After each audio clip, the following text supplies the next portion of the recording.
কড়া নিলাম। ডিমের ভেতরে আবার ডিম আছে। কি হচ্ছে তোর? আজকে আমুদি মাছের পকোড়া করব। স্বাদে গন্ধে অতুলনীয়, চুবড়ি ভর্তি পেয়ারা, ভরপুর বাঙালিয়ানা খাবার।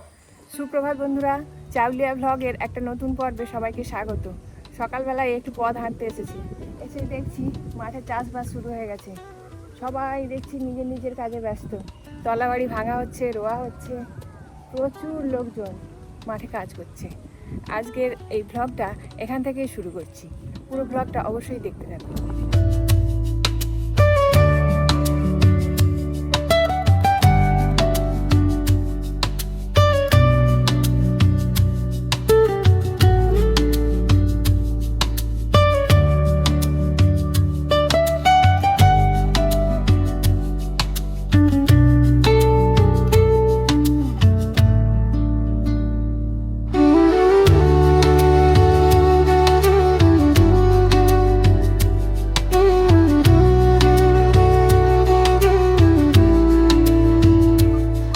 অনেকটাই চলে এসেছি, এবার ফেরার পালা।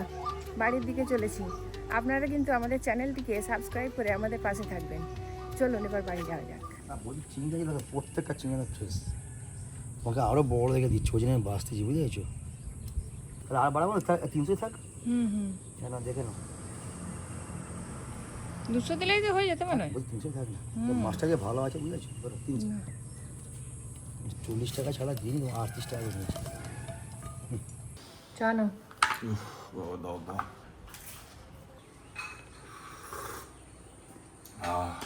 ছোট কথা ও বড়াও উপরে প্রতিদিন সকালে উঠে তাড়াহুড়ো করে দৌড়াও। একদম সকাল স্কুলে হলে যেরকম ঘুরি, আর 10টাতেও একই, 11টাতেও। কালকে রাত জায়গা হয়ে গেছে, ওই জন্যই সমস্যা। আসি।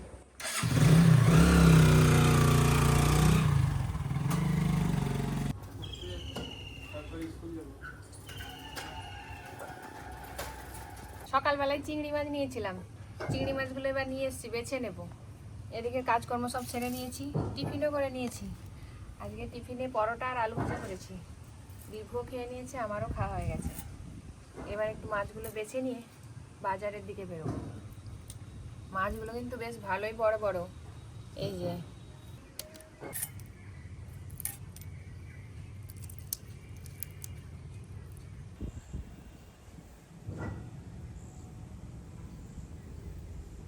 সব চিংড়ি মাছগুলোই বাছা হয়ে গেল। এবার পরিষ্কার করে ধুয়ে লবণ মাখিয়ে রাখবো, তারপর বেরোবো, বাজারে একটু যাবো। এই যে বেরিয়েছি, মার্কেটে যাবো। রিভু একাই চলে যাচ্ছে আগে আগে, দুষ্টুমি করে করে। রিভুর ব্যাগের চেনটা খারাপ হয়ে গেছে, আর একটা লক লাগাতে হবে। দোকানে এলাম, চেন পুরো পাল্টাতে হবে। আচ্ছা, বিকেলবেলা দিলেও অসুবিধা কিছু নেই। প্যান্টের জিপ পাওয়া যাবে এর লকগুলো? কখন আসবো তাহলে? বিকালেই আসবো, এখন আর আসবো না তাহলে নাকি? ব্যাগগুলো সারাতে দিলাম। এই কড়াগুলো কিরকম দাম দেখবো? ওজনে কত করে? 490 টাকা কেজি।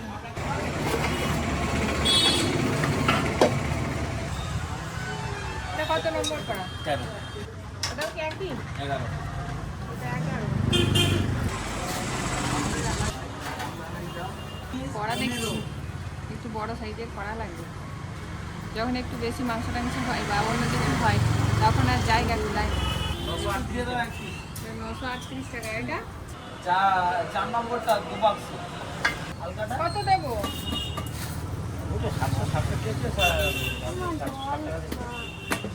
সব ঠিক আছে তো? হ্যাঁ হ্যাঁ, এগুলো সব ঠিক আছে, ও কোনো অসুবিধা নেই।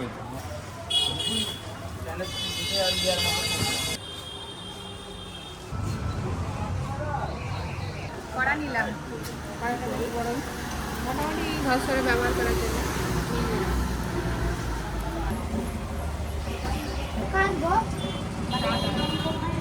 ওটাও নিয়ে এলে ভালো হতো, ভুলে গেলাম। ওটা আমার কমন চেনগুলো তাড়াতাড়ি নষ্ট হয়ে যায়। লং লাগেনি দেখতে হবে, আচ্ছা, আর লং লাগালে 20 টাকা পড়ে যাবে, আর চেন 30 টাকা। তাহলে উপরে নেবে কখন রাখবো? চেনটা কোয়ালিটি নেব, চেনটাই পাল্টে নেবো। চেন ভালো চেন লাগবে। আচ্ছা কখন আসবো তাহলে? কিছুক্ষণ, নাহলে বিকালেও আসলে অসুবিধা কিছু নেই। তাই একটু বিকেলেই করে রাখুন তাহলে। চলো দিদি চলো। সেই পার্কে কি মিলে বহুত আছে আচ্ছা ঠিক আছে।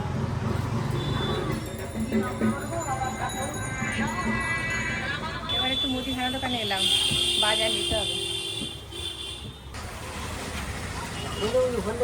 হ্যালো, মুদিখানা দোকানে এটাই নিয়ে নিলাম।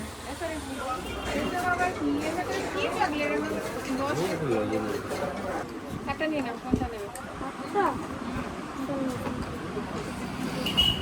মনে হচ্ছে এটা ধন্যবাদ। নিয়ে নাও। পরের বারে আসলে কি করবি? আইসক্রিম কিনবি? Chocolate ice cream? আচ্ছা চল।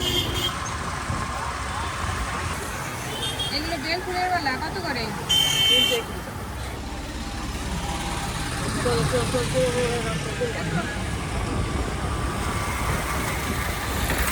চলে এলাম বাড়ি। সেরকম কিছু বাজার নেই, কড়াটাই নিয়ে চলে এলাম আর ব্যাগগুলো সারাতে দিয়ে চলে এসেছি। অনেক ভারী, এত ভারী হলে ভালো নয়, আর একটু হালকা হলে ব্যবহার করতে ভালো আছে। 11 নম্বরের কড়া নিয়ে এলাম একটা, বেশ ভারী সাইজের, অনেকটাই ওজন। যখন একটু বেশি রান্না বান্না হয় তখন ওই আমাদের ওই যে কড়াটা আছে ওর মধ্যে আর ধরতে যায় না, উপুর চুপুর হয়ে যায়। ওই জন্য একটু মাঝারি সাইজের একটা কড়া নিলাম,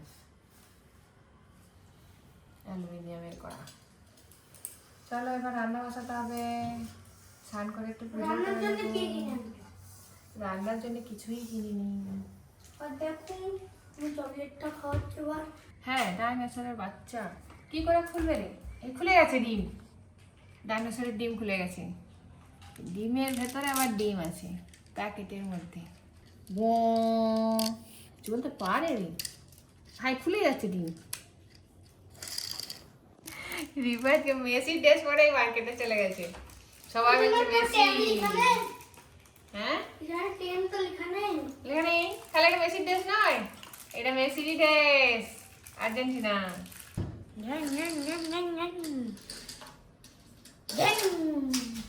কেন কেন ডাইনোসর? বিভুকে জিজ্ঞাসা কর কেন ডাইনোসর কোথা থেকে পেয়েছো? কোথা থেকে পেলো? ওই যে সেখানে, সেদিকে দেখ, সেদিকে দেখ, ডাইনোসর বসে আছে একটা ছোট্ট dinosaur. Hello, what are you doing? কি হচ্ছে তোর? নষ্ট করে ফেললি সব রঙগুলো? নে অমন করে তো তুলি নেই, তুলিটাকে জলে ডুবোতে হবে, নাহলে তো শুকিয়ে এমনিই যাবে।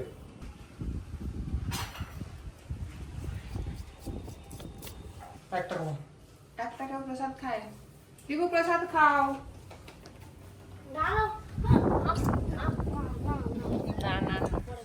কাঁঠাল বীজ, আলু আর চিচিঙে দিয়ে সবজি হবে।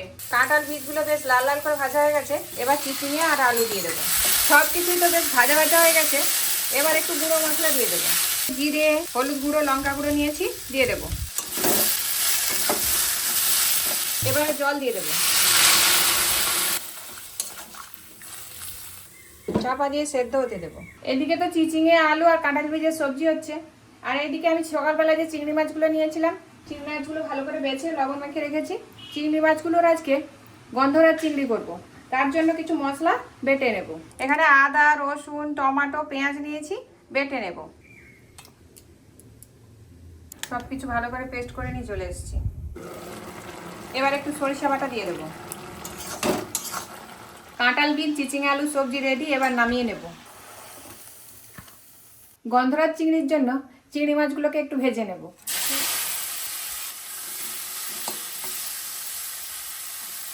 চিংড়ি মাছগুলো হালকা করে ভাজা হয়ে গেছে, এবার তুলে নেব। ওই তেলের মধ্যেই গোটা গরম মশলা ফোড়নে দিয়ে দেবো। এবারে বেটে রাখা মশলাগুলো দিয়ে দেবো। মশলা থেকে তেল ছেড়ে দিয়েছে, এবার গুঁড়ো মশলাগুলো দিয়ে দেবো। হলুদ গুঁড়ো, লঙ্কা গুঁড়ো, জিরে গুঁড়ো, ধনে গুঁড়ো, আর দিয়েছি লবণ। আরও একটু কষিয়ে নেব মশলাটাকে। ফেটিয়ে রাখা টক দই, এবারে জল দিয়ে দেবো।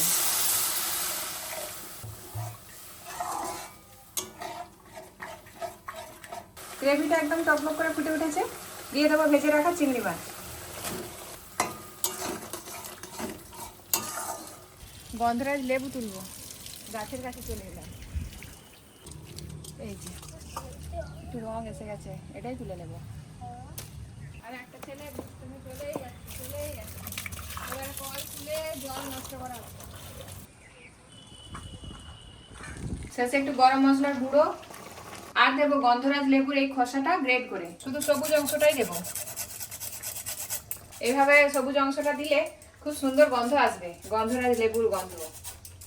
ওপর থেকে একটু লেবুর রস দিয়ে দেবো, চিনি,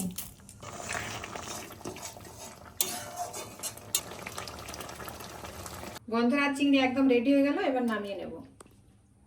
এবার চাকা চাকা করে কেটে রাখা গন্ধরাজ লেবু ওপর থেকে দিয়ে দেবো। আজকে আমোদি মাছের পকোড়া করব, তার জন্য আমোদি মাছগুলো একটু ম্যারিনেট করে নেব। আমোদি মাছের মধ্যে আলাদা করে লবণ দেওয়ার দরকার হবে না, লবণ দেওয়াই থাকে। আদা রসুন বাটা, হলুদ গুঁড়ো, অল্প একটু লঙ্কা গুঁড়ো ভালো করে মিশিয়ে নিয়েছি। এবার বেসনটা গুলে নেব। বেসনের মধ্যে দিয়ে দেবো লবণ, হলুদ গুঁড়ো, লঙ্কা গুঁড়ো, বেকিং সোডা, সবকিছুকে ভালো করে মিশিয়ে নেব। আমোদি মাছগুলোকে এবার বেসনের ব্যাটারের মধ্যে ডুবিয়ে তেলে ছেড়ে দেব।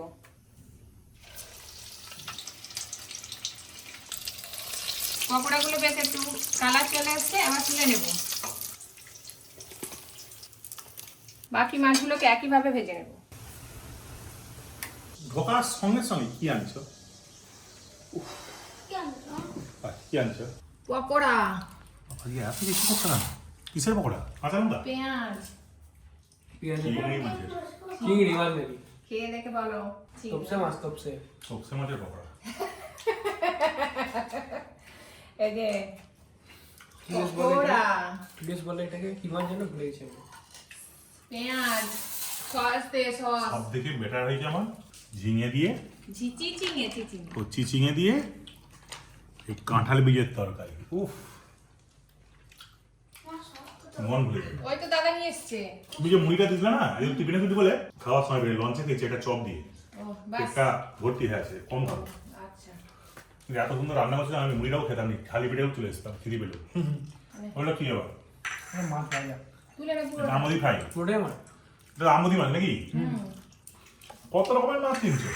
ওই তো আমোদি মাছ। আমদি তোপকে তপসে নয়, এটা আমাদের মাছেরই জল। তুমি বুঝতে পারছি না কেন? না, আগে আমি মন দিয়ে কাঁঠাল দানার তরকারিটা খাই, এটা আমার খুব ফেভারিট।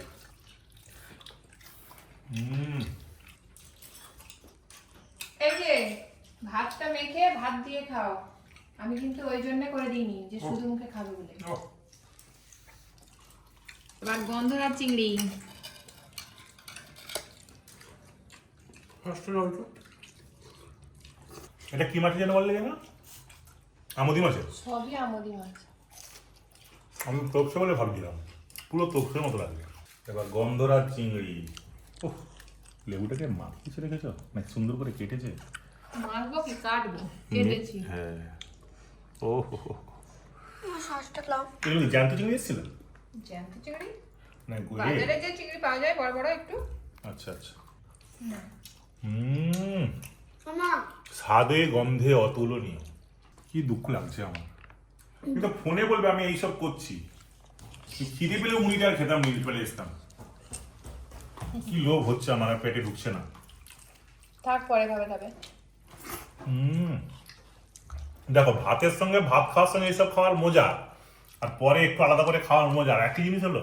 বাঙালি ভেতো বাঙালি, হ্যাঁ, বাঙালিদের এই ভাত খাওয়ার সময়টাই মেন খাবার। মেন খাবার, মানে এই বেশ তাড়িয়ে তাড়িয়ে উপভোগ করে খেতে হয়, যারা খেতে জানে।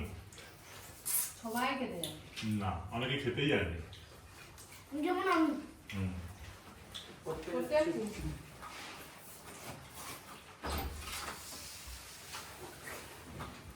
এটা কি করবো? ভাতে নিংড়ে নাও। আর কিন্তু আমি এটা খাবো না। সন্ধ্যেবেলা সব জল দেওয়া ভাত খাবে। তাই হেভি লাগবে। গেটে লাগে দাও, রিতম পড়তে চলে গেল। বিকেলবেলায় একটু বাগানে এলাম চুবড়ি হাতে পেয়ারা তুলবো। কদিন আসিনি, মনে হচ্ছে অনেক পেয়ারা পেকে গেছে। তখনই যেন দেখলাম নিচে তো কত পড়েই আছে। ওই তো যেগুলো পড়ে আছে না, এইগুলো না ভেতরে সব পোকা হয়ে গেছে। ওই যে কি বড় বড় পোকা, বেশি পেকে গেলেই এরকম পোকা হয়ে যাবে। একটা হলুদ হয়ে গেছে, কত হলুদ হয়ে গেছে। টোপাটা পেয়ারা তুলছি, কত হলুদ হয়ে গেছে ভাই। হাত দেওয়ার আগে টুপ করে ফুসে গেল এটা। এত পেকে গেলে কিন্তু পেয়ারা খেতে ভালো না, একটু ডাঁসা ডাঁসা হলে সেগুলোই খেতে বেশি ভালো। এই যে একটা খুঁজে খুঁজে তুলতে হবে। এগুলো যেন রং রং হয়ে গেছে কিন্তু ছোট ছোট। এই যে এদিকটায় তো আর দেখতে পাচ্ছি না, সেদিকটাই যাবো। যাবো কি করে, গলে গলে হাত ফোকর দিয়ে গলে গলে আসছি, চলে এলাম। এদিকে তো একদম সাদা বৃষ্টি হয়ে আছে পেয়ারা। এই যে একসঙ্গে এত পেড়েই তো খেতে হবে, খুব মুশকিল। চুড়ি ভর্তি হয়ে গেল। এই যে আরেকটি, এই যে একটা পাখি তো খেয়ে নিয়েছে, হাত দেওয়ার সঙ্গে সঙ্গে পড়ে গেল। চুবড়ি ভর্তি পেয়ারা এখনো আছে, হাত বাড়ালেই পেয়ে যাবো। ও এইখানে তো আবার কত পেকে আছে বাবা বাবা পেয়ারা। আর বৃষ্টি হলে বেশি পেকে যায়। লেবু গাছের পাতা কেটে গেল, একটা লেবু হলুদ হয়ে আছে। সব কিছু এত পেকে গেছে, টুকটুক করে হাতে পড়ে যাচ্ছে। চুবড়ি ভর্তি পেয়ারা পেড়ে নিয়ে এবার ঘরে যাব। আবার ছাদেও যেতে হবে, জামা কাপড় রোদে শুকোতে দিয়েছিলাম। এদিকে সন্ধেও হয়ে এলো, সূর্য তো ডুবে গেছে।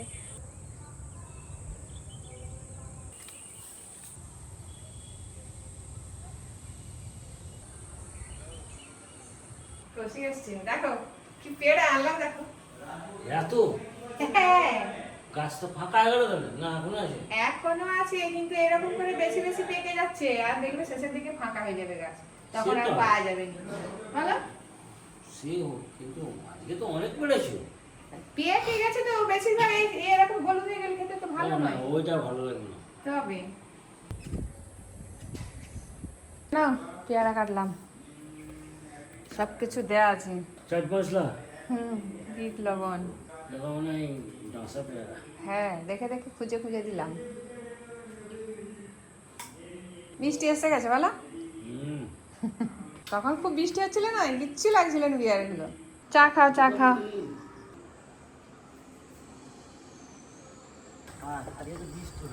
বৃষ্টি হয়নি, বৃষ্টি হলেই একটু ঠান্ডা ঠান্ডা, না হলে কি গরম বলো। পড়াশোনা ধরলাম ধন্যবাদ আপনার চাকর মুড়ি আসছে। ওই ব্যাগগুলো নিয়ে আয় না, দিয়ে এসছিলাম সকালবেলা। তাই তো হ্যাঁ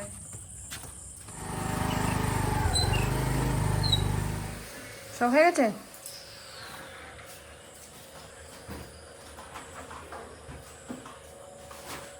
আজকে হেভি খাবার, জল দেওয়া ভাত। এটা কিন্তু পান্তা নয়, রাত্রে হলে তোকে পান্তা হবে। চাঁচা করেছে না, পেঁয়াজ দিয়ে, চানাচুর দিয়ে, তেল দিয়ে, লঙ্কা দিয়ে, দারুণ বম্ব করে হচ্ছে। আর জল দেওয়া ভাতের সঙ্গে মুড়ি না মাখলে ব্যাপারটা ঠিক জমজমাট হয়নি। ভরপুর বাঙালিয়ানা খাবার। ওই যে মাছটা হলে খুব ভালো হতো। আছে মাছের ওই যে গন্ধরাজ চিংড়ি আছে। খাবো নি। ও এটাও ফাটাফাটি হয়েছে। রিগুলো তো খেয়ে হয়েছে। রিপু ঘুমিয়ে পড়েছে, রিতম এখনো খায়নি। আজ সারাদিন এত ভ্লগ দেখলেন, কেমন লাগলো অবশ্যই জানাবেন। সবাই ভালো থাকবেন, সুস্থ থাকবেন। শুভরাত্রি, নমস্কার। দেখা হবে আগামীকালের ভ্লগে।